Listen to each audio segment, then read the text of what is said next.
আন্তর্জাতিক ফুটবলে নিজের রেকর্ডের পাল্লাটা আরও ভারী করেছেন ক্রিস্টিয়ানো রোনালদো। আর্মেনিয়ার বিপক্ষে বিশ্বকাপ বাছাই পর্বে পর্তুগাল জয় পেয়েছে ৫-০ গোলের বিশাল ব্যবধানে।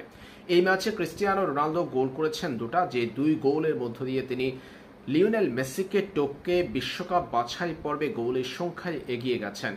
এতদিন লিওনেল মেসির নিচে ছিল পর্তুগিজ মহাতারকা, তবে মেসির বিশ্বকাপ বাছাই পর্বে ৩৬ গোলের কীর্তিকে ছাপিয়ে ক্রিস্টিয়ানো রোনালদোর বর্তমান গোল সংখ্যা ৩৭টি। বিশ্বকাপ বাছাই পর্বে ৩৭ গোল করার কীর্তি গড়েছেন রোনালদো। এই ম্যাচে জোড়া গোল করার মধ্য দিয়ে আন্তর্জাতিক ফুটবলে অর্থাৎ জাতীয় দলের হয়ে তার গোলের সংখ্যাটা তিনি নিয়ে গেছেন ১৪০-এর ঘরে। রোনালদোর বর্তমান গোল সংখ্যা আন্তর্জাতিক ফুটবলে ১৪০ এবং ক্যারিয়ার গোল সংখ্যা ৯৪২। ক্রিস্টিয়ানো রোনালদো বিশ্বকাপ বাছাই পর্বে বিশ্বের সর্বোচ্চ গোলদাতা হতে এখন কেবলমাত্র আর প্রয়োজন দুটা গোলের। ক্রিস্টিয়ানো রোনালদো আর কেবল দুটা গোল করতে পারলেই বিশ্বকাপ বাছাই পর্বে সর্বোচ্চ গোলদাতা হিসেবে নাম লিখাতে পারবেন।